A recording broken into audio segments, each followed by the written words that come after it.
सकाळी उठून आजीच्या मांडीवर लेक अशी मला खुन्नस देऊन दूध पित होती.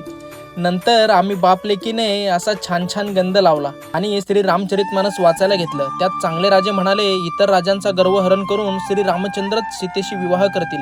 दशरथांच्या रणवीर पुत्रांना युद्धात कोण जिंकू शकेल. भोळा नवरा अॅनिव्हर्सरी विसरल्यामुळं बायको अशी खुन्नस देत होती. ऑफिसवरून आलो आणि लेकीला असं टाटा करून पहिला आपला केक आणायला गेलो आणि बायकोच्या मार्गदर्शनाखाली हा असा केक घेतला आणि त्याच केकचं खोकं घालून लेक अशी आम्हाला भॉ करत होती आणि बायकोला खुश करण्यासाठी हा ड्रेस घेतला. कसा आहे सांगा बरं. आमच्या आग्रहामुळं पहिल्यांदाच आजीने ड्रेस घातल्यामुळं आजीलाही लाजत होती. नंतर असा केक कापून पहिला लेकीला खाऊ घातला आणि नंतर आम्ही एकमेकांना असा केक भरवला. नंतर बायको पती परमेश्वराच्या असं पाया पडली आणि मित्रांनो, या क्षणाला आज 5 वर्ष पूर्ण झाल्यामुळे थोडा आठवणींना उजाळा दिला. Mummy papa